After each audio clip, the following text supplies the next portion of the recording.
It's Cheer. And this is Loathing. We're here to talk to you about movies. She loves everything. I hate everything. This should be fun. This is a Morbidly Beautiful podcast. Hello again and welcome to another episode of Cheer and Loathing. I don't know why I did that. My name is Casey, also known as Loathing, and over there, that small little giggle you just heard is Stephanie, also known as Cheer. Hello, everyone. Hello. It's been a minute. Hello. But I mean, at this point, it's always been a minute, so. Yeah, we're not very consistent these days. That's okay. One a month is one a month. I think we did one about a month ago. Maybe a little bit over, but, you know, whatever. It's okay. We're trying. We're doing our best, and that is what really counts. We got to give ourselves credit for effort. Sure. Yeah, Millennial, giving the participation trophies and blah, blah, blah. Listen, life is hard, and if you show up at all and make any kind of effort, I feel like you get some points. Oh, I'm well aware that life is hard. Ooh, sometimes just trying to get out of bed is a Herculean effort, so. It is. It is. But we have a couple of actually new movies to talk about, so we're going to have to be kind of, I guess, careful on the spoilers for this week. Yeah, well, I say let's, right at the front of this show, be like, massive spoiler alerts ahead probably. These are brand new films. Go see them before you listen if you have any interest or if you care about being spoiled, because it'll be very hard for us not to spoil at least somewhat, so. Yeah. And these are both like in theaters now, all movies, which is we've never done that. I don't think ever. I don't think so. You don't go to the movies. Well, they both just came out on streaming as well. Yeah, like they're both on digital. I think as of earlier this week. Before we start, can I give an uncharacteristic shout out to you? Okay. You should be more excited. If you were like, I'm going to compliment you, I'd be like, thank God. Well, I'm slightly afraid, but continue. No, don't be afraid. Okay. It's me. You know I'm going to say something nice. Well. I'm so proud of you because this episode, because a lot of times we hem and haw and you're like, I don't fucking know. I don't see any movies. What are movies? And I'm just like, oh my God. And I'm struggling to come up with something. And this time you were like, okay, here's what we're going to do. Here's the movies. They were both brand new movies and you had seen them or going to see them. And I was very impressed with you. I was like, holy shit, this is happening. So, well, kudos. I was very excited. Thank you. Yeah. Somebody's got to pick up the fucking slack around here. No, okay. Why do you feel the need to counter a compliment with an insult? What is it in your brain that makes you think she just said something nice? I better say something horrible to her. It's in my nature. It's real bad. It's crazy. It's crazy that that's your intuition. This is why I'm so lonely. I guess so, because I've tried to be lovely, and you're just like, well, you're still a bitch, and I'm like, oh my God, what the hell? You work on that, Casey. It's problematic. Well, yeah, it could be, I suppose. I mean. If you're weak-willed, only if you want to interact with human people. Yeah. If you want to interact with other humans, it could be bad. But if you want to be completely alone and suffering in silence and your misery, then it's totally fine. No worries there. No problem. Well, if I'm gonna go down, I gotta drag somebody with me. I guess that's sure. And you're the closest proximity. Great, good for me, because I really could use more. Could use more of a downer in my life. Things are just too cheery all the time. Yeah, they're too good, right? Sometimes I need to be brought down to reality. Way too good. The world is in such good condition. Things are going great. Really kind of very stress-free every day. If you stop reading the news, then you don't know what's going on in the world, and everything is fine. I do try that, actually, because it's a lot. But, if you can't just do that. You have to disconnect. You cannot be on social. You cannot talk to other human beings. I don't know. You can't venture out into the world. You basically have to be very shuttered in. If you just got to change what the algorithm thinks you like. If you keep looking at political stuff, it's going to keep feeding you political stuff. But if you just look at half-naked girls, then all you're going to get is half-naked girls. Yeah, well, that's awesome. Right? It is. It's much better than being like, the world is coming to an end in 47 minutes. Instead, it's like, oh, boobs. don't know. It's like at this point, I'm like, if somebody was like, the world's coming into 47, I can't speak. If that's a the good thing for a world podcast. was coming to an end in 47 minutes, I'd be like, okay, like, let's do it. Like, thank God. Like, I'm ready. I'm on board. Finally. Because, I mean, as long as it's a clean, like, I really want a clean, like, we're all going at once kind of thing. You know, like, it's apocalyptic. I don't want any of this bullshit of like Like well, Mad Max. It's going to be really shitty for the next, like, how many years, and you're going to suffer endlessly, and it's going to be really brutal. Like, none of that shit. I want fucking, like, a meteor is headed our way. There's nothing we can do. It's over. No, we just send Bruce Willis and Ben Affleck up there. Yes. That's what we have to do. No, we can't. No time for that. It's all options have been exhausted. We're just giving into our fate. That's what I need. Anyway. Usually we ramble at the end of the podcast. So listen, let's at least say what films we're talking about. Should we do that? Should we do something professional? Yeah, I suppose so. Okay, you want to do it since this is I said to you earlier, this is your show. Like, you are in charge this episode. I guess if I have to. We have So what are we talking about? two new films, as we just mentioned. Both, I believe, are Blumhouse productions. So that's, I guess, the connection. So it's a Blumhouse week. We have the titular Five Nights at Freddy's, and we also have the Exorcist Believer. I was going to come up with some sort of adjective for it, but I just couldn't off the top of my head there. So those are our two films this week. Both have pretty well-respected source material as well. Like Five Nights, the video game franchise, has spawned I don't know how many games at this point, and how many knockoffs and novels, and now there's a movie. And then, of course, The Exorcist is The Exorcist, and you can't really talk about The Exorcist without talking about The Exorcist from the 70s. So can I tell you something before we start? Sure. I think this is the first time in the history of our podcast that I have taken zero notes. Like, I feel very unprepared, even though I just saw these films. Well, but you saw them before you knew we were going to talk about them. I did, and I didn't like... So notes weren't high on the priority list. And I told you I reviewed both of these films. This is true, you did. So I feel like I have given them some thought, but I feel like it's been a minute since that happened, and now I'm like, wait, what are these movies? So this is going to be more off the cuff than normal, but that'll be fun. Yeah. But yeah, I did review. So I have like put my opinions of both of these films out into the ether. You haven't read them because as you confessed to me earlier, you don't read any of my stuff, which was really, really warmed my heart quite a bit. Yeah, I mean, Morbidly Pretty. What's the name of the website? I forget. Wow. Okay. And also, you said you thought you knew my opinion on these without having read anything I've said. Correct. I think you probably had fun with one, and one you probably did not enjoy much. Okay. Do you want to... Well, let me say this before I give you any insight. Do you want to start with the one you think I didn't like, or the one you think I did like? I think we should start with the one I think you... I think we start with the one I think you liked. Okay. Which is? I think is Five Nights at Freddy's. Okay. That's a good place to start. That's the more recent one, so we'll just go a little bit backwards. Is it more recent? Yeah. Oh, okay. I thought The Exorcist came out like at the start of October, and Five Nights has been out since... Actually, I don't know when it came out, to be honest. Doesn't really matter. Doesn't matter. Five Nights just came out, and it streamed at the same time. Is that what it was? Okay. So that's why it feels a little bit. Yeah, so they're a couple of weeks apart, but that's fine. Fair enough. Okay. Yeah, I mean, they're both very, very on the heels of each other. And as you mentioned, both Blumhouse, which I'm starting to think that any horror movie, like every horror movie that is going to be released from now on, is going to be a Blumhouse production. Especially if it has a theatrical release. Yeah. Yeah. He's the only one who has any money behind it. Yeah.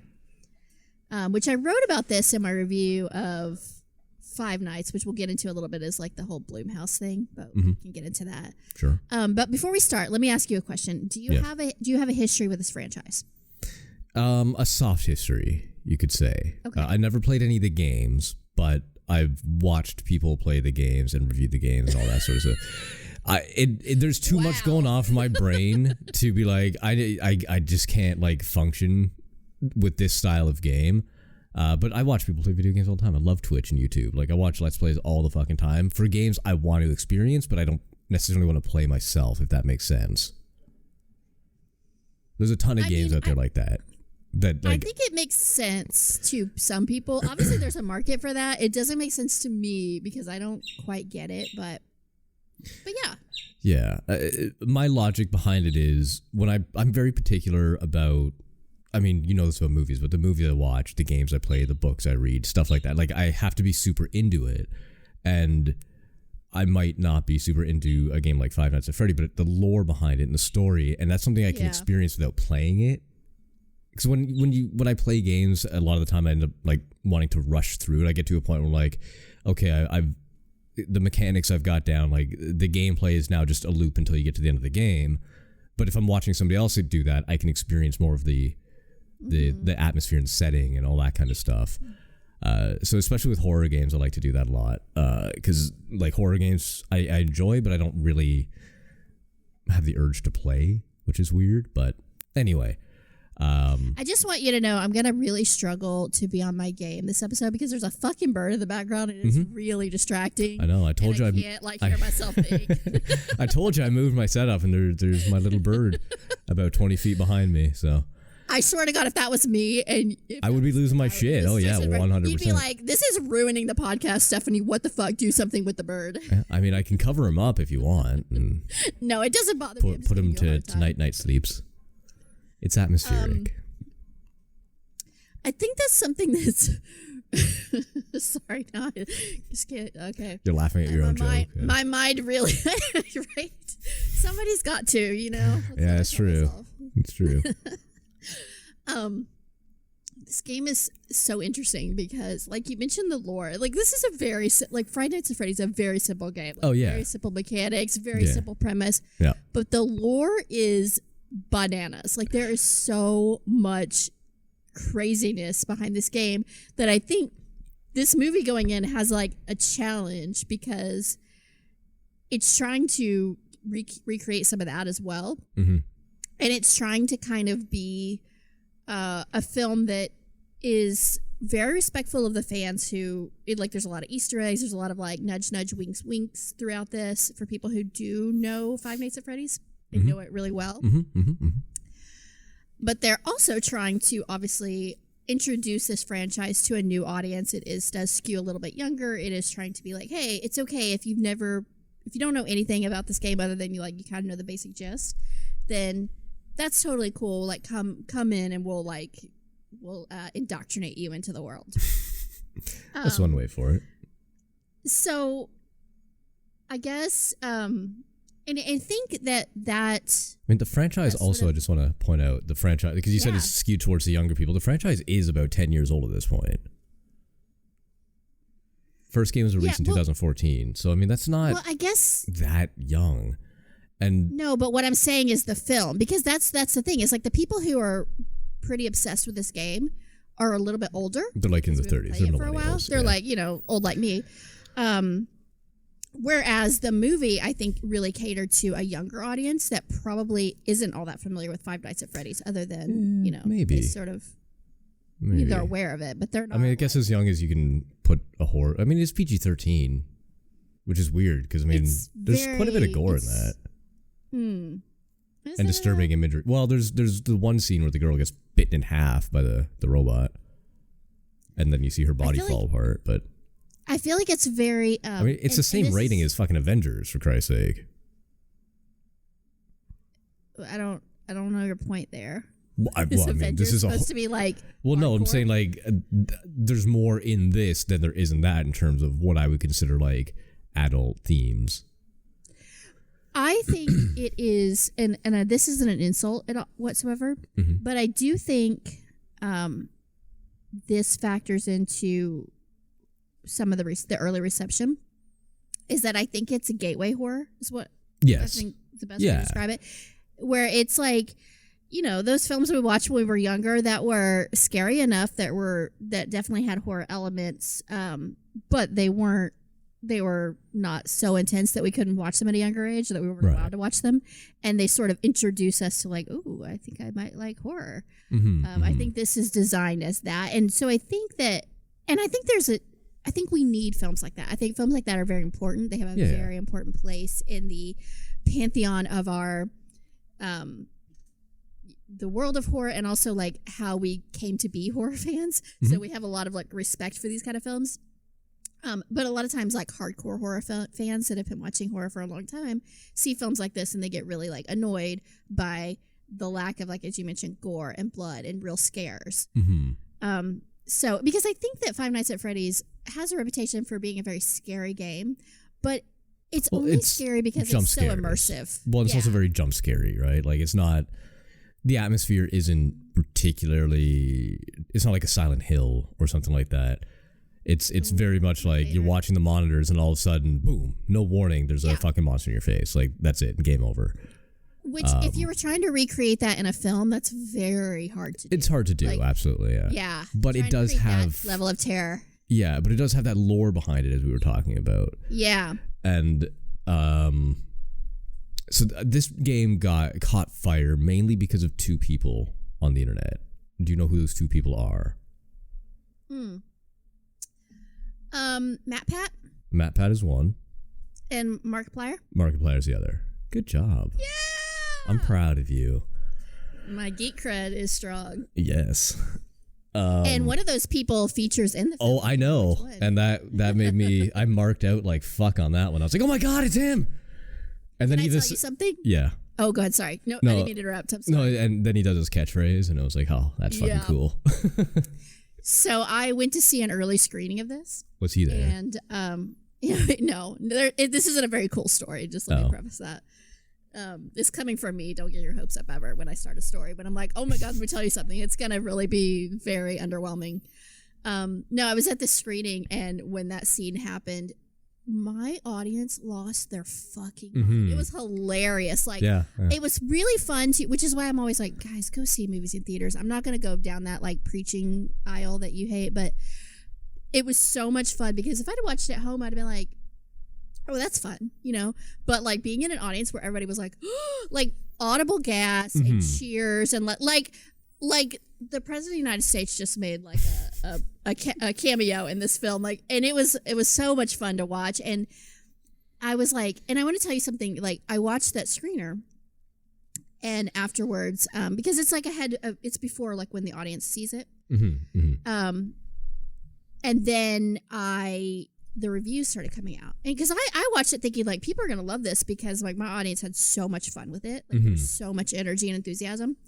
And this happens to me a lot because I see films early and I tend to have a skewed perception of like what the world is going to think. Because I guess I'm seeing it with a certain type of crowd and an audience, people who are like, oh my God, I need to see this like first thing. And so they're very excited. And then the reviews started coming out and they're like, this film is getting skewered by the critics, right? Like it is like, this film is garbage. And I was like, oh shit. And we're going to talk about this a little bit with the next film that we talk about as well. But it made me be like, and so I was like, oh God, okay, so this is a situation with like Exorcist where I think people are going to feel one way and then they absolutely hate it. But then the audience started seeing it and then the audience score was like very, very high. People were like, oh my God, I love this film. And I feel like I have lost all ability to predict what anyone thinks about any film ever. Like, I don't understand what people like or don't like anymore. Well, I mean, it's really crazy. Go ahead. Sorry. No, you were in the middle of talking. I thought you were done. That's all. No, I'm done. I'm pretty much done. I was just wrapping up. Well, I mean, something we didn't go over is the scores on Rotten Tomatoes. You go ahead and give us to us. Yeah, you're right. The tomato meter for, I guess, is the critic score is 30%, but the audience score is 88%, and I totally 100% see that with this movie. It is such an audience movie. If that makes any sense. Like, it's not a critic darling. Does. It's not like 45 minutes of silence and one guy sitting in a room twiddling his thumb staring into the ether. That's what critics like. They like shit that doesn't make sense. Whereas Five Nights at Freddy's, this is a fun movie to go see. And was it the best movie in the world? No. But they hit every note it needed to for what it was trying to achieve, I think.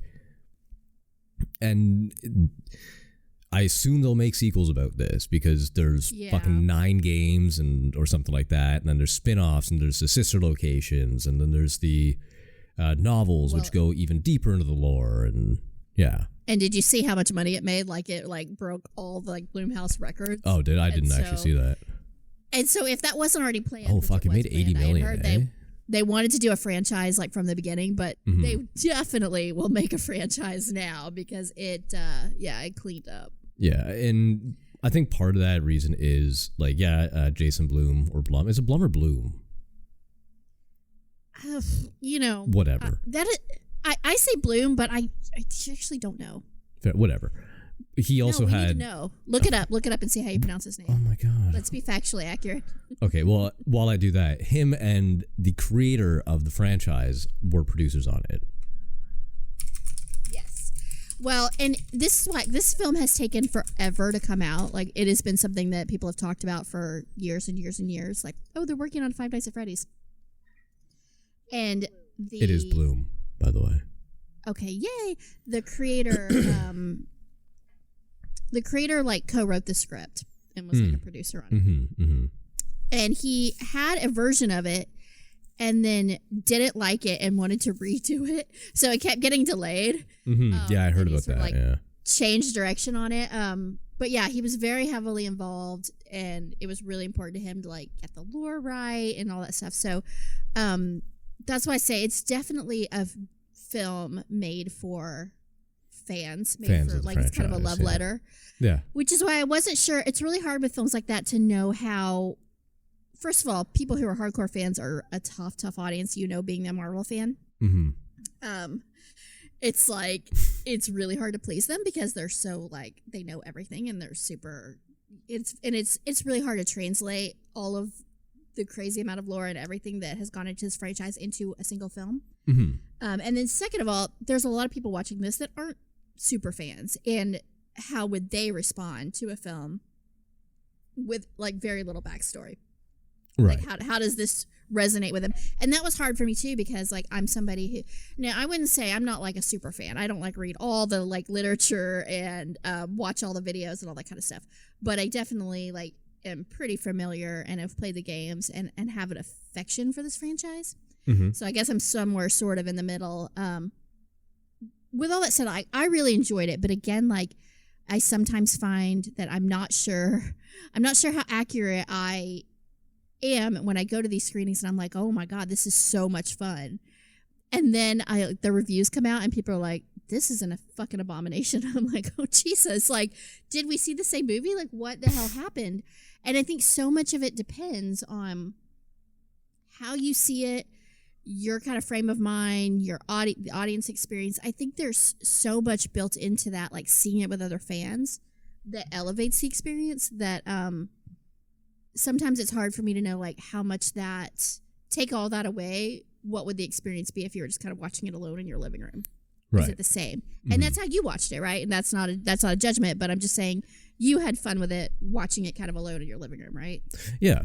I mean, but I was going to, because again, like you kind of mentioned, like I went in knowing about the games and having experienced them even vicariously through other people.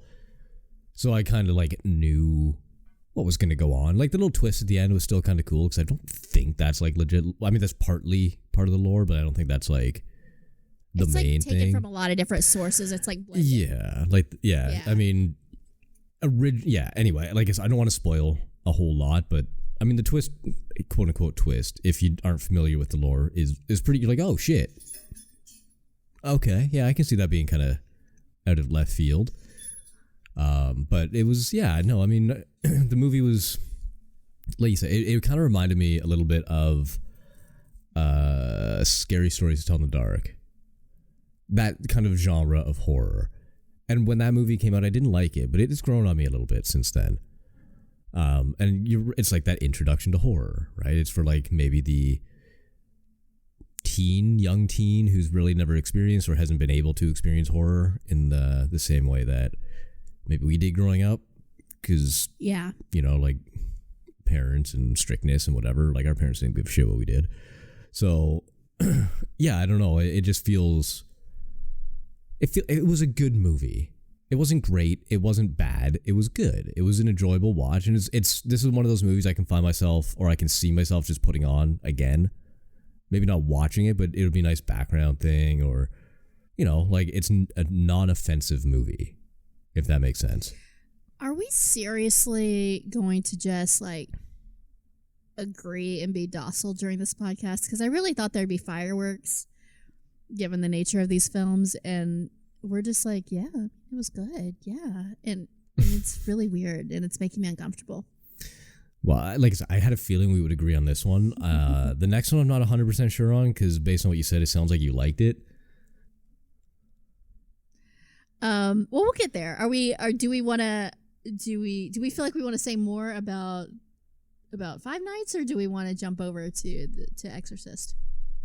I think we just jump over to The Exorcist, because I think there's going to be a lot more to say about The Exorcist than Five Nights. Five Nights is one of those things where it was good. It paid just the right amount of fan service while still being able to stand up on its own as a movie where you can watch it without knowing all the lore in the background and being even familiar with the games. Yeah, I want to say two things, and then we can definitely jump. I want to say, first of all, anytime I get to see Matthew Lillard, yes, for any length of time is a good time, and something that automatically elevates a film for me. Like, this film could have been garbage, like absolute garbage, and I still would have been like, it wasn't bad, because Matthew I just Lillard. love him so fucking much. Yeah, he's cool. I like him. Casting genius, super props to them. And this was interesting because this is a good transition. This came on the heels of Exorcist, which not only got skewered by critics, but also got like pretty lambasted by the fans as well. Mm-hmm. I don't know what's Exorcist. Where does their final Rotten Tomatoes sit? 22 critic, 59 audience. Yikes! Yeah, no, it's not good.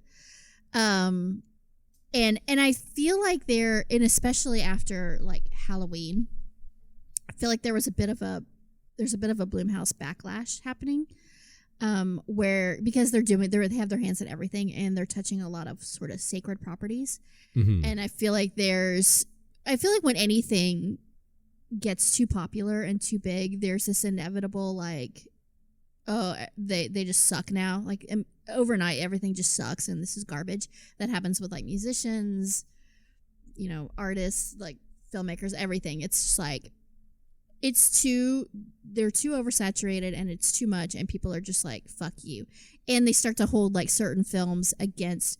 Like, people have a real passionate reaction to the latest Halloween franchise. And I think a lot of, especially after the last one, like Halloween Ends, I think there's a lot of, there's just a lot of animosity there. And especially when they are like, oh, now we're going to touch Exorcist, which is another like sacred cow. I feel like there was this sort of built-in like venom. And I was thinking that was going to carry over to Five Nights at Freddy's as well. And I was pretty surprised because it sort of had the same trajectory. It was a lot of anticipation. Then the film comes out, then critics are like, fuck this film. And I kind of thought that the audience was going to follow suit. I thought there was going to be a lot of complaints that it's not scary enough, or there's too much talky talk, and there's too much lore, and there's too much, it's more like character drama than actual horror and stuff. And I was surprised that didn't happen. And I was also surprised at the reaction to what did happen to Exorcist. So that is my little segue. Now let's get into that film. So, because I wasn't expecting the backlash that happened with Exorcist.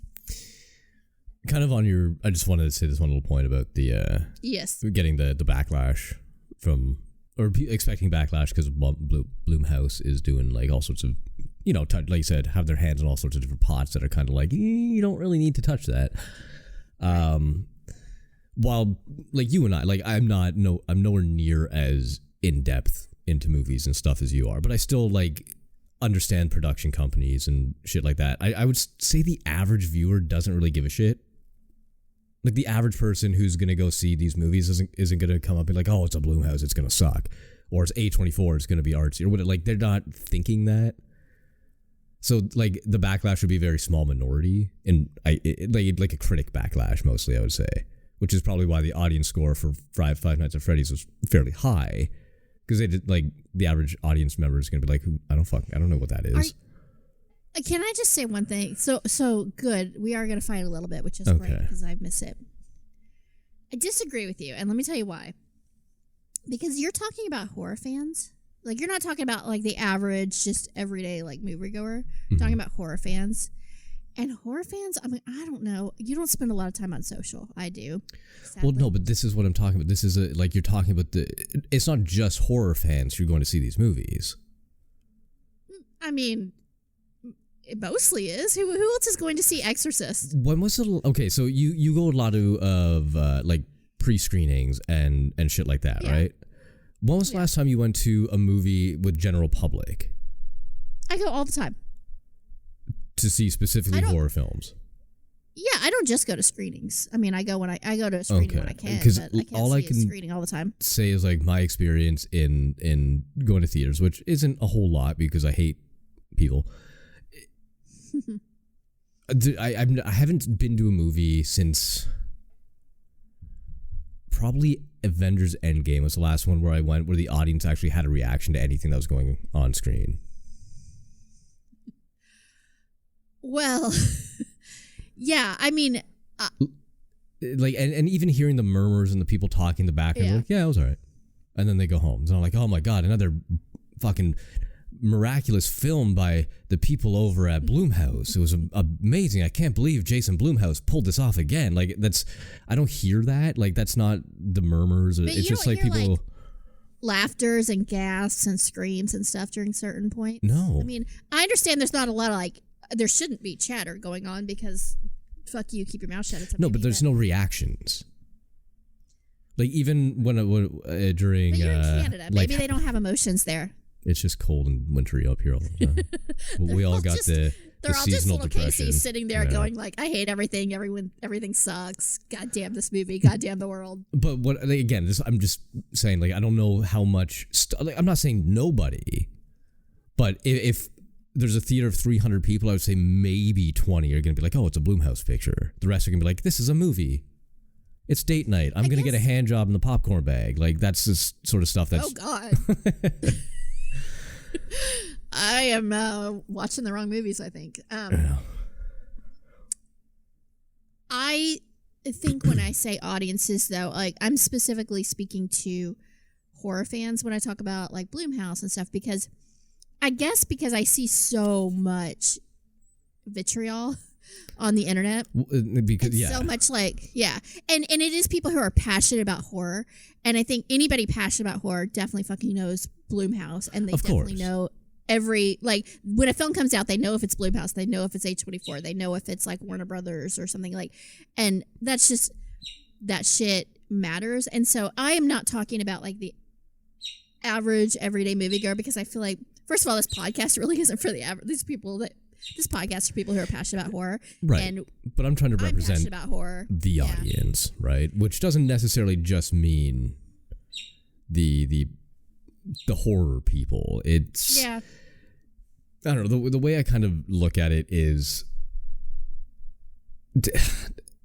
general public, and you like you said, you're on social media, and the people you follow are horror people, and the people who follow you are horror people, and the people you surround. So it seems like a majority, because and the passionate people are gonna be the loudest. Steve, who goes to 4 movies a year, who just happened to be like, oh, Five Nights at Freddy looks like a fun time. He's not gonna go on the internet and write a fucking 400-page blog about Five Nights at Freddy's. But you're gonna go read that one because that's the person you follow. So that seems like it's the majority of people, but it's not. It's a very small percentage. It's just like the loudest person in the room seems like it's the majority, but it's not necessarily. For some movies, sure, like the A24 things, the majority or a larger percentage of people who go see something like that are going to be fans of the art house scene, but they're not made for the general audience per se. Not like Five Nights definitely was. Can I interject while we're talking about A24? I guess. The reaction was phenomenal. You like took a big sigh and you're like, I guess. Like, I can't even do it because I'm laughing too hard. Like, you were so angry at me for saying that. and so upset by what I had to say. There's a film that you need to get ready to talk about. Fuck. Is it like Lamb or some bullshit like that? No, it's Dream animal. Scenario with Never Nick Cage. heard of it. Oh, fuck off. Okay, you need to go fucking watch the trailer immediately after we do this podcast. And I'm serious, like we are doing it on the show, and you are not going to argue with me. We have done 432,612 Nick Cage movies. Casey, it's an A24 film starring Nick Cage. It is like yeah, so it's Pig. My wet dream. Oh my god. Well, Pig was neon, so get that right first. Yeah, but I mean, it was a very A24 style. Let's get that out in the open. And Pig is fucking phenomenal. Let's also get that out in the open. Have you seen Pig? We did fucking Pig. Oh, did we? Yes. Yes. And I had the intro with the little piggy oink oink song. God. Did you like it? No. I cannot remember. Oh, no. How's that possible? Oh, because it was garbage. No, it's not. You see, I like when you say things like this. I really do, because it makes everyone in the audience go, oh, so everything he says is like, I should take with a grain of salt because he doesn't know what he's talking about anything. It's really good for me. It reinforces my cred when you say things like that. Anyway. Oh, Dream Scenario. Beautiful. So where were we? We're talking about The Exorcist, Believer. Now, isn't this supposed to be like one of three, like another trilogy? Yeah. Do you think they're going to make the other two at this point? Or do you think they're going to scrap it? Because this was a terrible outing, and I mean, I don't know. I'm assuming you liked it, but all I can say is this movie was poo. Like, objectively, it was poo. Yeah. So this is where I'm like, I don't even know anymore. I don't know what people want or don't want, or what they're watching for, or what like turns them on or turns them off. I have lost touch with like an understanding of any mindset whatsoever among like the average movie watcher. I don't know. I personally believe that the problem with this film is that it has the word exorcist in this title. I think people, because this is what I mostly heard when people were critiquing it. And this is the one thing when I talked about the movie. I was like, listen, I felt the same way with Halloween. I feel the same way with a lot of stuff.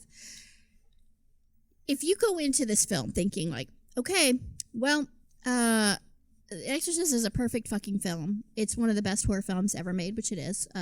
Absolutely, like, objective truth there. So this film better meet those standards. Like, it better bring it. It better be The Exorcist 2.0. And I think we just need to take a step back and be like, listen, there is never going to be another fucking The Exorcist. In the same way that there is never going to be another Jaws. Like, every time a shark film comes out that's any good whatsoever, because there's a lot of shitty shark films that are immediately like, okay, this is just camp. Mm-hmm. But if a shark film tries to be a good shark film, immediately people go, well, how does it compare to Jaws? And immediately you suffer by comparison. Like, you're never going to be Jaws. You're never going to even get close to it, much less be better than that. The best you can do is to be in the same playing field. It's to be a movie where they're like, well, it's no Jaws, but it's one of the closest things I've ever seen. I think Shallow's got that kind of feedback where it's like, it's not anywhere near Jaws, but it's at least in the same universe, right? It's not like total garbage like most shark movies are. Same thing with Exorcist movies. So when Exorcist came out originally, it was groundbreaking. It was terrifying. It was something that we hadn't seen before, and it fucked audiences up. And it still fucks us up to this day. Because it was new, and it was different, and it was truly terrifying for the time. People who watch Exorcist now who have never, like young people who watch it, who have never seen it before, and who have seen a million of the Exorcist copycats since then, you'll hear them say, and I hear this a lot from young people, it makes me like cringe, but it's not their fault. They're like, Exorcist isn't really that scary. Like, I've seen this a million times before, what the fuck? And I'm like, yeah, you've seen it a million times before now, because every movie that came out after Exorcist tried to be Exorcist. When the movie came out, no one had seen it before, and it was fucking terrifying. It's not terrifying now because how many, I can't even count I've lost count of the hundreds of movies I've seen with the Exorcist scenes that feel very similar to The Exorcist, except for shittier. And the problem is, once Exorcist exists in the world, and you've seen now you had a million copycats, you are never, ever, ever going to recreate that magic. You are never going to get close to it. You are never going to get in the hemisphere of it. Everything is going to feel derivative because everything is derivative. So you have to really, if you're going to watch a film like this, you really have to throw that out the window. You have to be like, okay, Exorcist stands on its own. It's untouchable.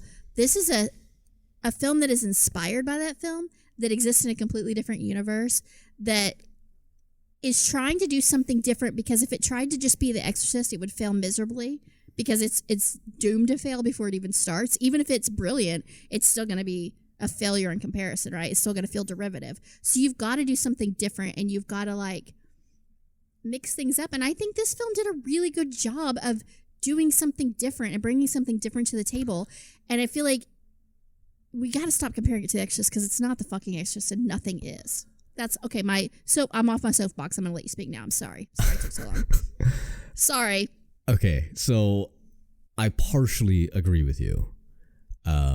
Comparing Exorcist movies, not like the Exorcist franchise, but the fucking Pope's Exorcist and shit like that. Comparing those to the original Exorcist is unfair, because they're not the same universe. They're not the same anything.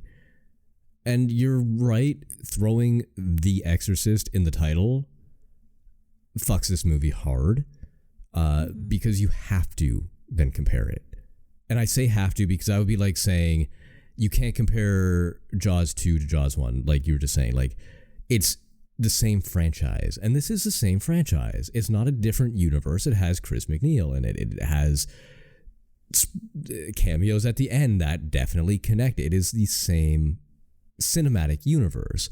If you're going to do that, it's going to be compared. There's no ifs, ands, or buts about it. Does it have to be the same movie? No, it doesn't have to be the same movie. But you said this tried to do something different, and I don't know if you meant different from the original Exorcist or just different in terms of filmmaking. Which did you mean? Different from the original Exorcist. Okay, because when you said that, I was like, this is the most paint-by-numbers horror movie I have seen in a long fucking time. And the thing that made the original Exorcist what it is today, and that still holds up today, is the pacing of it. It's not an overly long movie. It's not like 5 hours long or anything like that. I'm pretty sure it has a pretty reasonable, like 2-hour-ish runtime, the original. But the pacing of it is what builds the tension. From the time the girls in this movie go missing to the time that they're possessed is like 13 minutes. It's like boom, boom, boom, boom, boom, boom, boom. Now we're here. It felt so not good. It just felt, like I said, paint by numbers. It felt forced, a lot of it. They tried to add some human elements to it with like the whole thing at the beginning with like the prologue, if you want to call it that. It just didn't have the same gravitas or pull or weight as not even the main story of the original Exorcist, but the character, the personal aspect of the original Exorcist. Here, in the original Exorcist, they go through different stages. They go through, like, it's a slow build. She pisses on the carpet. She crawls on the wall. The room's cold. There's this, that, and the other. From the time you think when she gets ill in the first movie to the actual exorcism part is like a fucking hour. Here, in this one, it's literally like, it feels like 4 minutes. From the time they find the girls to the time that they're fucking possessed and doing the Exorcist stuff. Yeah, because this is a film that is about something different. Like, they're looking at a different aspect. Because honestly, if they would have done that, it would have just been the fucking Exorcist, and we would have been like, not necessarily. Fuck you. Why are you remaking the Exorcist? So by just making it faster, it's supposed to make it that much different. Like, it doesn't. The whole, because they weren't focusing on. They weren't focusing on. Okay, sorry. Well, they could have done this story with the pacing of the original Exorcist, and it would have been fine. But this just felt like, pick generic horror movie number 3 out of the DVD bin at the dollar store, and it's this. That is it didn't do anything different, and by trying to separate itself from the original Exorcist, by trying to be different from the original Exorcist, it made itself just a generic. It is exactly like any other exorcism movie that's been made in the last 15 years. There's nothing different about it. I could put on the Exorcism of Emily Rose, I think that was one of them, or any one of those like mid 2000s movies, and it's this. And by throwing the name The Exorcist on it, you have to be different from the generic ones that come out every year. And it's not. It's just simply not. There's no build-up. There's no tension. There's nothing. They make the girls disappear. You know they're going to come back because they're in the trailer. You know they're going to get possessed. I mean, that's not like, you don't have to have that as a surprise or anything. But it's almost like they try to use that as a storytelling element to build fake tension that isn't there. And trying to get the nostalgia factor with bringing back Chris McNeil was so fucking dumb. She's in it for 4 fucking seconds. And then whatever happens to her. And it's just like, why even, like, that's, they build her up to be like this, like she's going to be the one that saves the day. And then she's in there for 4 seconds and she's gone. Like, it was so pointless. And it was just, it felt like a slap in the face. Whereas like Five Nights at Freddy's, you have the cameo from Matt Pat. And that's like, that's fucking cool. That's a great fan service. That's what they're trying to do with Chris McNeil in this one. And it was just like, nope.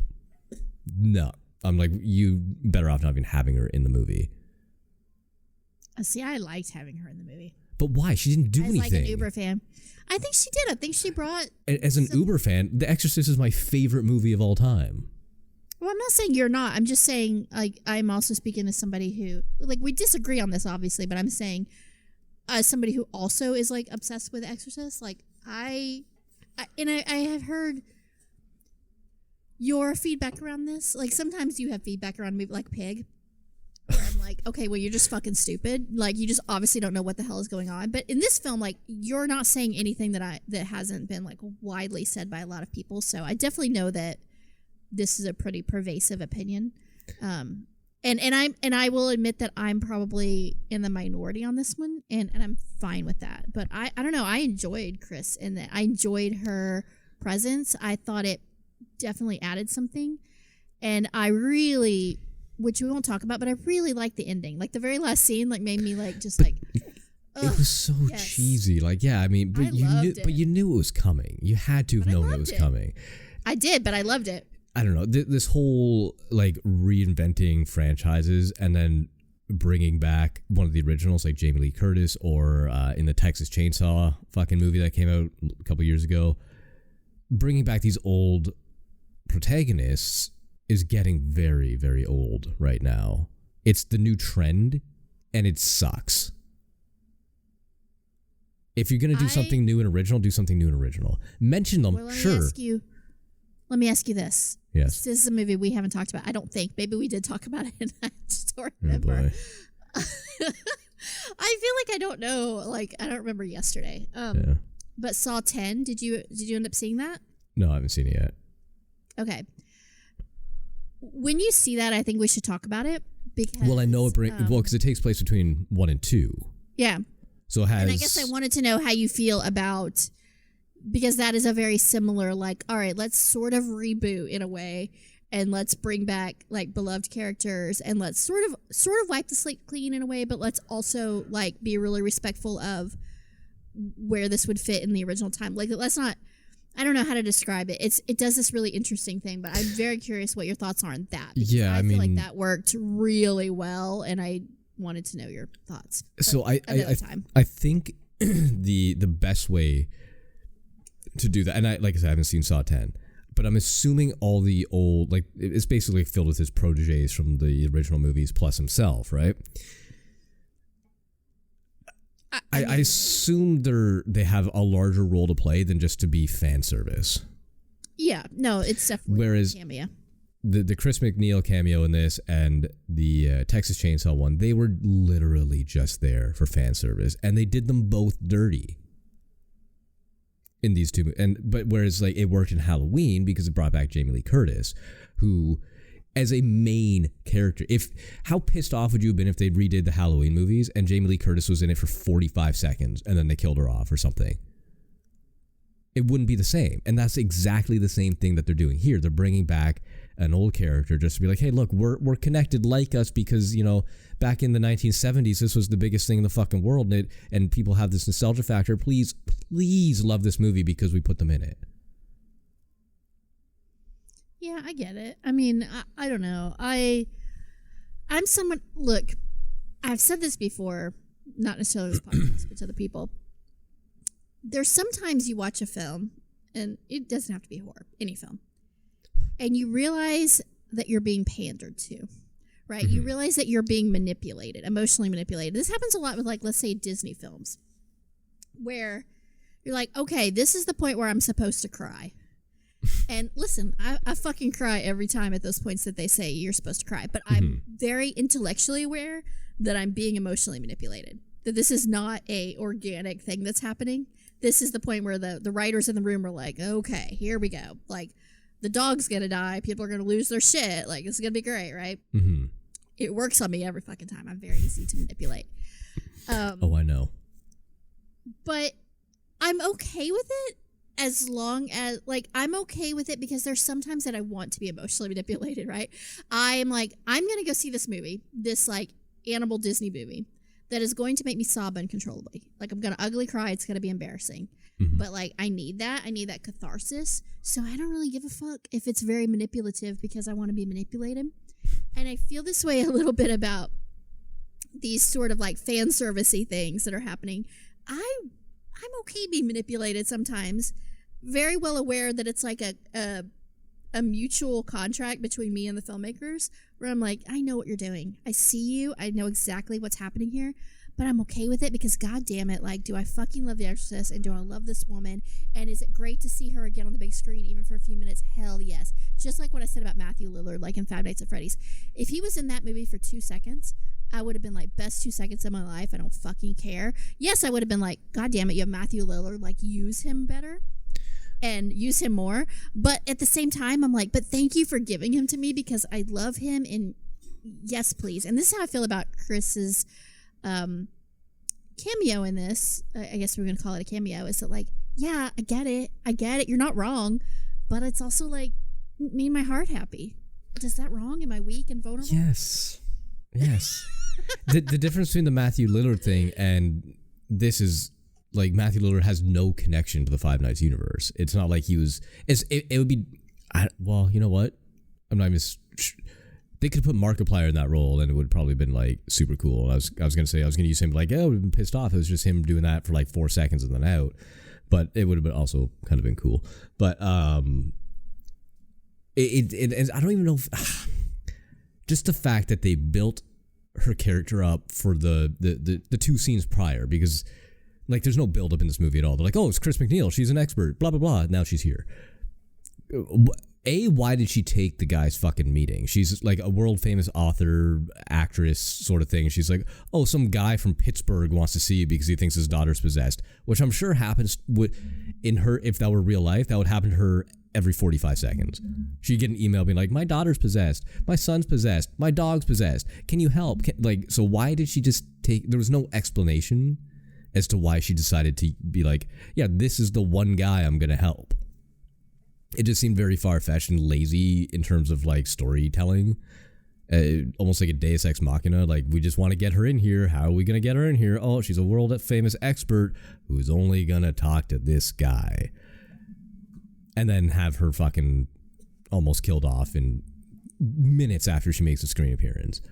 And that's what I'm saying. She have a and I'm sorry, it's been like 5 minutes since I've seen this film, so of course I've forgotten everything. Right. But didn't she have like he got introduced to her through somebody that she had a connection with, right? He didn't just like knock on her door and be like, "Hey, It wasn't clear. So what I understand, what happened was, they bring the girls into the hospital, and he's talking to a nurse who's like, "Oh, I used to be a fucking nun," or something like that. And she's like, "I saw this once before," even though she's not nearly old enough to have ever seen this before. And then then he's watching a YouTube interview with Chris McNeil, and he has her book with some pages highlighted, and then the next scene, they're in the same room together. That is how fast that went. It was 3 minutes. So I'm going to tell you something funny, and I think you might actually find this funny, but you won't admit that you think it's funny, but I think that there might be a part of you that thinks it's a little bit charming. Mm-hmm. So I was about to explain how I reconcile that. Okay. But then I thought, I know you don't listen to my other podcast, Guilty Pleasures, because you don't support any of the work that I do. You've already admitted that. Mm-hmm. But if you did, you would probably like it, because a lot of times when I'm defending something, somebody, like, it's two other co-hosts, and they'll say, like, well, this didn't make any fucking sense, and I'll say, well, what I think the filmmaker's trying to say is, and I'll are you basically doing a wizard did it defense? No, but I'm like, well, this is what I think is the intent here, and I like read into it. You yell at me all the time for this on the show, right? And because you're making stuff up. Both my co-hosts do the same thing. They're like, Stephanie, I think you're working harder than the filmmaker did on this film. Like, you're creating a story that is a good story, but it's like all made up in your head. Yeah, it's not real. It's make believe. And you would appreciate that, because they call me out, and every time it happens, I'm like, Casey yells at me all the time for this thing that I do, where I have created a defense in my head where I'm like, well, this makes sense because, but it's not necessarily given to me. It's something that I'm like, interpreting. So I'm stopping myself, because I was about to do that and be like, well, this is what I think is happening, but then I also was like, is this just me bringing what I want to bring to the table? And yes, the answer is yes, I'm bringing what I want to bring to the table, so I'm not going to give you my defense. But I just want you to know that I'm self-aware enough to know that I realize. Well, you're self-aware enough because you've been called out by 3 different people on it now. Okay, you don't have to be mean. Jesus Christ. One day I'm going to get you to admit that something is lazy filmmaking or lazy storytelling. And you're always like, no, because this is what they meant, and this is what they wanted to do, and this is what was interpreted, and this is what was implied. And no, it was lazy. I've certainly seen lazy filmmaking before. It's not like I've never watched a movie I didn't enjoy. We just haven't talked about most of them. Well, regardless. We talk about films that but because the thing is that if I enjoy a film and it like invests me, then I'm not sitting there going like, oh, what about this plot hole, or what about this, or whatever. I'm just like, look, was I invested? Did I believe what was happening? And if the answer is yes, then I don't necessarily need every loose end tied up for me. I don't need everything explained to me. I can fill in the blanks. And I don't think that that's me just like fucking ignoring everything and just making up whatever story I want to make up. In reality, I think that's just me going like, look, like, there's enough here where I can like read between the lines, even if it hasn't been spelled out. That's my interpretation of what happens when I do that. So I talked about being self-aware, but genuinely, that's how I believe that I'm interacting with these films. If a film is not investing me and there's plot holes and nothing makes sense, then I'm absolutely going to be like, what the fuck?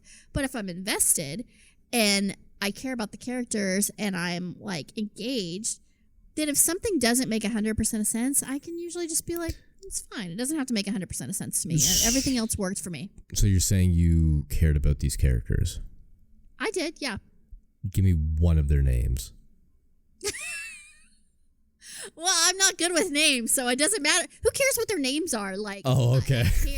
No, but seriously. When was the last time you like met somebody like, I like this person? What's her name? Not a fucking clue. It doesn't matter, but I like them. No, honestly, that would happen in real life because I'm terrible with names. And I'm always like, oh, what's her face? She's awesome.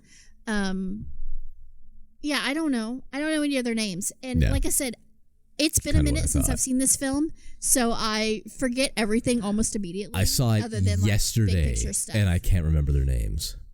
But that's how little I care about these characters. Like, I couldn't tell you their names, but I could describe all of them and tell I can describe them too.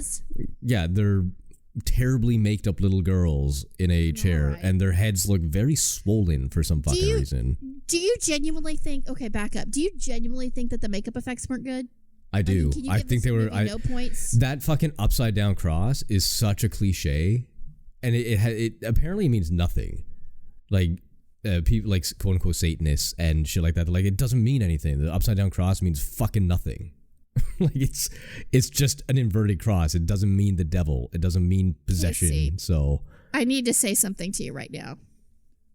You do know that all of this shit is made up, right? Like, I mean, I know some people believe this stuff, and so I don't want to hate on them, but like, there's no devil going around like possessing people. Like, all this shit is like fiction for horror's sake. It's just like vampires. It's like all the lore and stuff right, is but made at this up for point, the fictional like, universe. But that was something that was kind of like creepy back in the 70s because you're like, oh my god, you can't. It must mean evil and all that. But nowadays people are like, believed this shit was real back then. Like, we thought that there was genuinely. So then do something fucking different.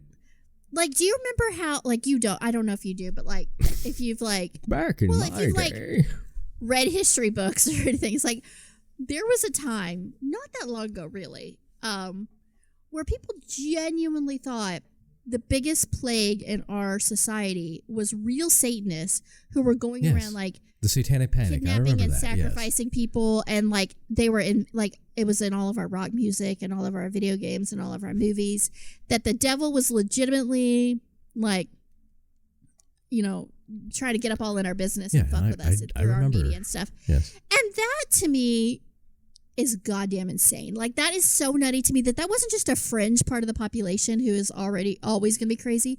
That was like a huge part of the population who was like, holy shit, the devil's gonna get us. And I'm like, people, come on.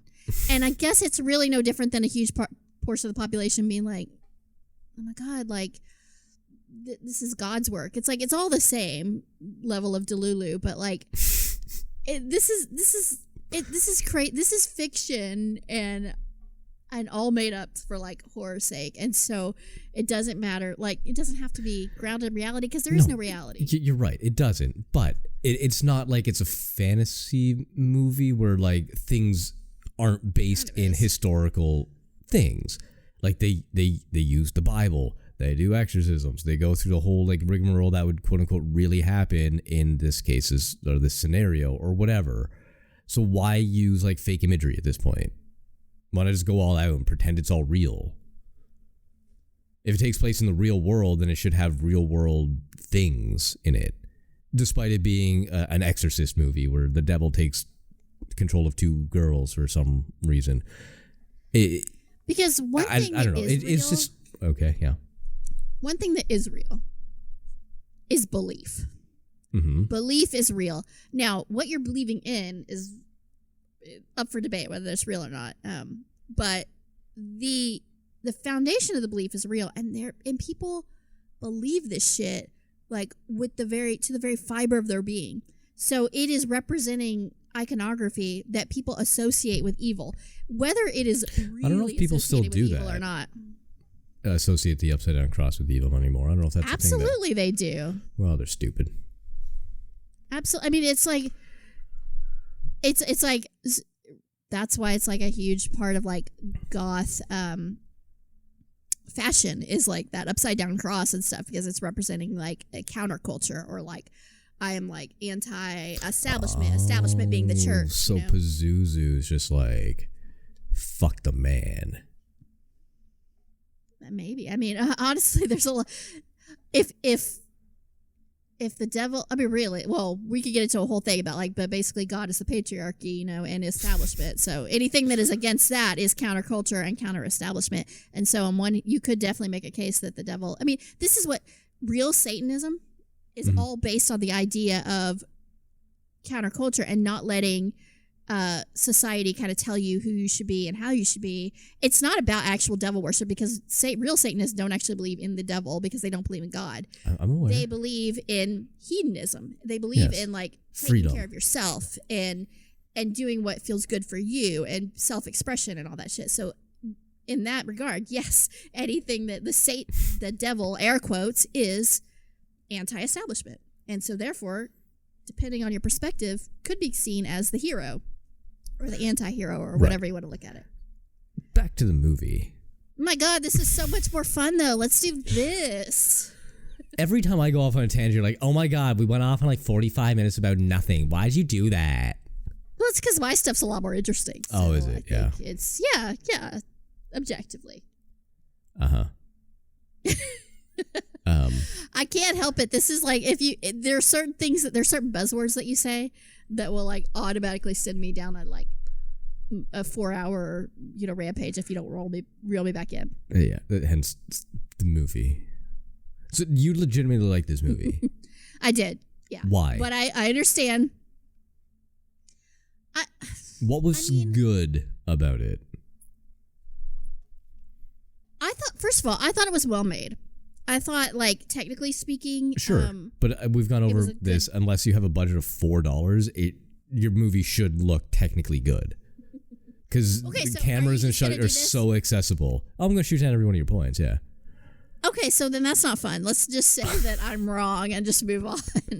Well, I was invested. I thought the performances were strong. I liked the direction they took it. I thought it was really interesting, the whole, like, it takes a village aspect and the whole idea of, like, you know how, like, first of all, let me preface this by saying something. I think we sort of just went down this road. I promise I will keep it brief. You know how I feel about organized religion. I think it's a bunch of hooey, I'm pretty open about that. Mm-hmm. So a lot of times, but I love possession films. I love supernatural films. But there is this aspect of, like, a lot of times with possession films, there's this whole, like, the Catholic savior thing, that the church comes in and saves the day, and it's like a lot of like, oh, good versus evil, blah blah blah. And while I can enjoy a film like that, that sort of does rub me the wrong way. I'm sort of like, ugh, I hate it. I liked in this film that they tried to do something different with that they had like a lot of different ideologies, and the Catholic, there wasn't the Catholic savior. The Catholics like actually kind of dropped the ball, and so other like belief systems, non-traditional belief systems had to kind of step in, and like then it became about like a community banding together. I liked that idea. I thought that was really interesting. I think that I thought they did a good job, like I said, trying to do something different. And I did say different from the original because I think they had to do something different from the original, otherwise we were going to be like, fuck you, what's the point? Because you're not just going to remake The Exorcist. Like, that's stupid. That's a fool's errand, right? I also think it's different from I don't think I've seen, I'm trying to think if like I'm gonna make a wrong statement here, but I think it's different from pretty much anything I've seen in the world of possession films when it comes to the overall, like, the big ideas. Now there are certain beats that are going to be similar, because anytime you're dealing with a possession, I feel like I've seen at this point 10,000 possession scenes, and they all feel, some of them are better than others, some of them are more effective than others. They all feel very similar in nature. It's like, how much different can they be at this point? It's like, yeah, I get it. I've seen so many of these that I think it's hard not to feel trite at this point. I think they tried very hard and mostly succeeded in my perspective. And they sort of understood that going in. And they're like, well, let's try to like take a different approach to this. Let's try to give some people something that maybe not necessarily they've never seen before, but that at least feels a little bit like fresh, a little bit of a unique approach. I enjoyed it. I thought the makeup effects were quite good. I was really invested. I really thought the climax was really strong. As we mentioned, I liked Chris McNeil. I thought that was, I get, and I don't think you're wrong necessarily, and I get people's like frustration there. For me, it worked. I thought the main guy, the dad, was really strong. I thought the girls were really, really good. The two girls that get possessed. I don't know. I thought, like, is it perfect? Is it a masterpiece? God, no. Like, I'm not going to sit here and say it was a goddamn masterpiece.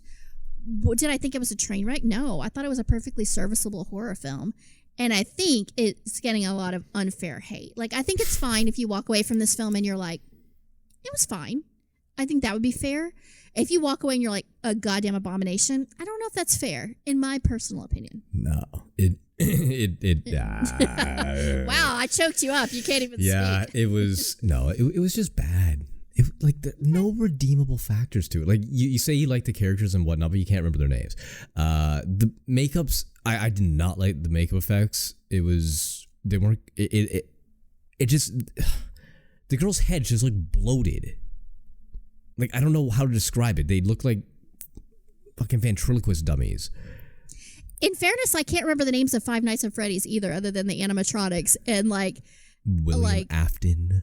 Okay, but that's only because I like am familiar with the lore and like have had enough exposure. But had I not been, I definitely couldn't have told you William Afton's name. But that's just because I'm stupid. I'm bad at names. That's not because I don't give a shit or I didn't think like Matthew Lillard was amazing. Okay, sorry, go ahead. Anyway, so I didn't care about the two girls who were possessed because only the one, Angela was her name, like the main one. Only she had any backstory. Angela was her name. The other girl, Catherine, I think it was. I don't know. Sure. Had nothing. Zero. You saw her walking into the woods and then she's possessed and we're supposed to care about her. Whereas, and this is where I would have liked to see the pacing, at least the pacing borrowed from the original Exorcist. Get to know the character, get to care about the character. Now she's possessed. It's this adorable little girl who's now being eaten alive from the inside by the fucking devil. Here it's just like two people plucked off the street that I don't care about at all. Yeah, you're right. They went away with like the Catholic savior thing. How much better would it have been if we actually knew who the priest was before his entrance and exit, which happened in the same fucking moment? It would have been so much better had it like hyped him up and he's like, yeah, I got this. This is what we're going to do. Almost had him like as a Karras type character from the first movie, only to pull the fucking rug out like they did. It would have been 1,000 times better than be like, hey, Father, can you help us? No. Cool. I'm going to help anyway. And then that's it. Like, oh, okay. Ooh, I care so much about what happened to you. I don't fucking care at all. And then like the whole like community thing, like who in... He gets back, the dad gets back to his house and there's fucking 4 people doing a ritual in his house. He's like, get out. Who the fuck were those people? Had they been established at any point before that moment? Yes. Who the fuck were they? I don't remember them at all. And then they're doing like a ceremony in his house and he's like, I hate you, get out. And then 4 minutes later he's like, actually, come on, we need your help to get the fucking devil out of my daughter. Who in the fuck? I had no idea who they were. He's like, Joseph or whatever the fucking guy's name was. We just wanted to help and do a cleansing. He's like, get out of my house. No idea who that guy was. Not a fucking clue who that guy was. Or the woman. And then all of a sudden, like, they're integral characters in the... This movie moves so fast, you couldn't breathe and get to know the characters for a millisecond before they were basically gone. And it pissed me right the fuck off. Because it's terrible. It's terrible story development. It's terrible character development. Like, if they're going to do a trilogy and they're going to use these characters again, so help me fucking God, I hope it crashes and burns and makes 45 cents and then they cancel the last one. Because it was terrible. Terrible.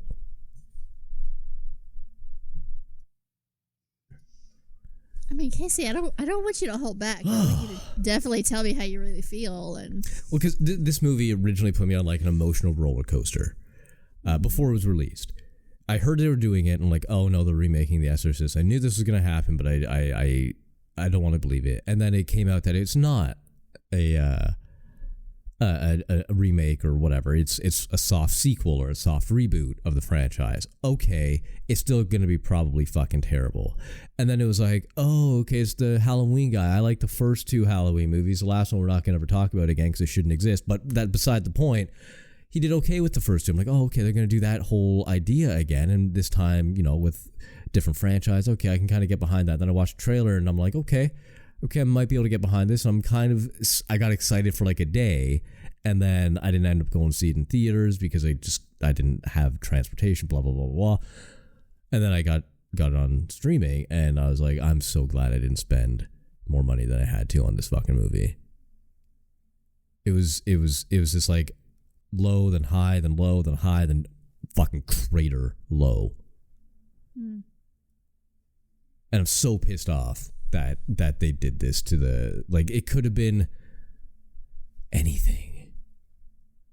It could have been so much better, and it just was bad. Like, out of 10.2 stars, like, fill in one little fucking leg of the star, and that's all I can give this. Terrible. Wasted potential. Well, Yeah. I don't usually get that riled up. I know. So I'm not gonna fight you on this. I'm just gonna say, we'll agree to disagree on this one. This is what happens when you like every single movie ever made. It's not true. I don't, but I do like more things than I don't like, and I do want to like things. Do you know what I mean? Like, I will watch every film with the expectation of liking it, and so it's up to the film to lose me at that point. It's not up to, like, I don't go a lot of times, and I think this is how you watch films. I could be wrong. A lot of people, though, go into films being like, okay, win me over. Like, I think you're going to suck, but prove me wrong. I do the opposite. I'm like, I think you're going to be good. Prove me wrong. I don't go in quite with that mentality. I go in with more of a, I want to like something, but it has to earn it. I'm not, just because I want to go into something liking it, doesn't mean I'm automatically going to like it. I think it has to earn the liking. It can't just be what it is off of name or whatever. It was like the Spiral, the Book of Saw. Like, I was so excited for that movie. I'm like, I'm going to love this movie. And then every second I watch, I'm like, this is bad. I don't like this. And that was one of the movies in recent memory where I went in, I'm like, I really want to like this movie. Like, I think this could be one of my favorite movies of all time. And then I was like, oh my fucking God, what did they do? So I don't go into movies objectively being like, I'm going to like this no matter what it poops out. Because if it poops out poop, I'm not going to like it. It has to earn it. And I don't want to be skewed either way going into a movie. I mean, there's going to be somewhere I look at the trailer, like a fucking rom-com or something. I'm just not going to like it, so I'm not going to see it, sort of thing, right? And we've all done that with movies. Like, just not your cup of tea, so not even bother. But in especially in like the horror sense, or even the comic book movies, a lot of comic book movies that I'm like, I really want to like this movie, and I just don't sometimes. Like the last Ant-Man movie, I'm like, this could be fun, and it wasn't. It goes both ways. I'm gonna derail us slightly just because I'm gonna try to bring your blood pressure down a little bit. Okay. There's this thing I saw on social media the other day from Lionsgate where it's Billy the Puppet from Saw reading mean tweets. And it's pretty fucking funny. And there's this tweet where somebody says, all right, Saw X looks like it has potential, but please don't fucking ruin it with this bullshit NCIS melodrama that you put into every film. And it reminded me, like, when you talked about Spiral, that that whole aspect of like, I don't want to see this fucking like cop drama. I want to see what made the original so great. Well, I don't mind the cop drama aspect, but yes, go on. Anyway, Saw X, spoiler alert, drops that whole cop drama thing, and is I think that's why it's really well received. It's a really fun movie. I'm really curious for you to watch it. But anyway, it's super funny, and it made me think of that when, it's just a little aside, apropos of nothing, but I think it's funny. Apropos of nothing. Anyway. Nothing. That should be the name of our podcast. Let's change it. Apropos of nothing. Oh, okay, I'm okay. That's kind of catchy. I know, right? Good job thinking of that like 4 years after we started this thing. Loathing's pretty good. It's all right. I give us props for that. No, it's not good. No, it's good. It's fine. No, it's okay. It's a lot of effort. Anyway, I'd say we could do a spinoff, but we struggled to even record this one. So yeah, that's true. Probably not going to add to our arsenal of podcasts that we do. That's fair. I think that's going to do it for us this week, though. It has been going on for almost an hour and a half, believe it or not. Okay. Well, I mean, first of all, I've enjoyed every minute of it. For me, it's been a pleasure, but I guess it's... Of this episode or this whole podcast? This episode. Okay. Yeah, this was a good episode. I liked it. We agreed on one and vehemently... Yeah. Yeah. We start reviewing our own episodes at the end. Yeah. Sometimes I'm like, well, why do I do this to myself? Because this is very traumatizing. But today was fine. Like, I expected worse, honestly. I mean, deep down, The Exorcist was a terrible movie. You just don't want to admit it. And Five Nights was fine.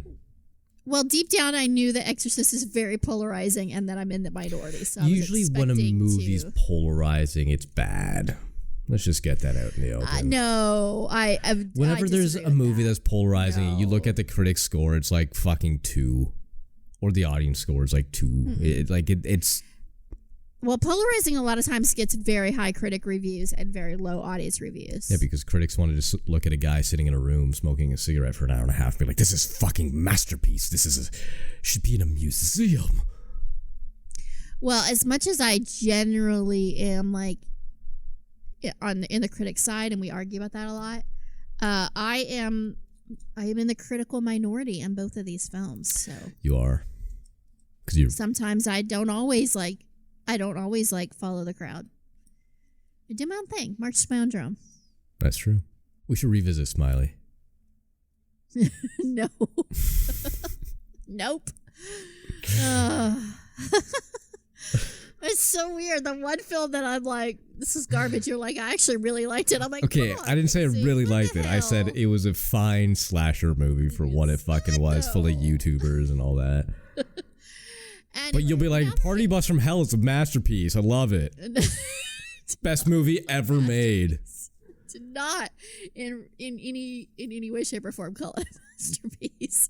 It's garbage. I'm but pretty it's sure you fun did. garbage. There's probably a social media No. post out there with you saying this is a magical movie that that deserves to be in the That's not annals of true. history and in the historical record as a masterpiece, up there with Da Vinci and Michelangelo. Yeah.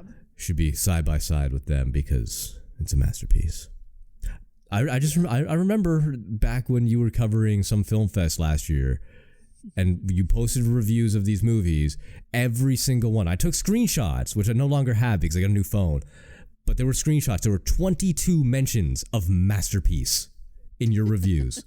22 different films classified as masterpieces, which kind of brings down the value of a masterpiece if you think about it. All right, so maybe I overuse the word. Yeah, That's a little fine. bit. That's fair. But I've told you before, when I go to Film Fest, especially like the one that I think you're talking about, they're curated films, right? So they're films that have been carefully selected. So they're generally very, very good. And every film that I watch, I'm like pretty blown away by. So, yes, I would give you that I overuse the word, but there is a reason. It's not just that I love everything. It's that, like, okay, I'm watching very carefully curated films for me, for an audience that is basically me, a particular kind of audience. So I'm going to be inclined to love most of them. Mm-hmm. And they're very, very, very good. You know how I'd like to hear the word masterpiece used? I don't know. Please tell me. When describing our podcast in a 5-star review, Jesus. Segway Master. Although you can't leave reviews on Spotify, but you can still do it on iTunes. You can leave 5-star reviews on Spotify, And you can do it on desktop now, and as you far as I know. should, because that's very easy. That takes all of 2 seconds. If you Well, it takes at least 30 seconds because you got to listen to 30 seconds of an episode first. But if you're already That is listening only anyway, assuming, yes, I was gonna say it's only assuming that's not where you listen to the podcast. Which I feel like if you're gonna rate it on Spotify, that's probably where you're listening to it. Maybe I would think. possibly. But if not, yes, you have to listen to like 30 seconds of the episode, then you can rate it. But I mean, it's really not a big ask. You know, it's easier than writing a review for sure. Reviews are hard, even for me who reviews things all the time. I'm like, what am I gonna say? Yeah, so do You have to that. say shit. Do that. Please do that. Just click that little 5-star thing, and we'll be your best even friends if you forever. think the show's garbage, like click the 5-star. Yeah, who cares? Because Yeah. we're pathetic and we need like your positive reinforcement. Well, one of us does. Yeah, I definitely do. I definitely care what you think. I meant me. But anyway. All right, well, this was fun, Casey. I'm glad we got to do this. And Yes. good job picking films for us to And discuss. until 6 weeks from now, when we see you again. Goodbye. Bye.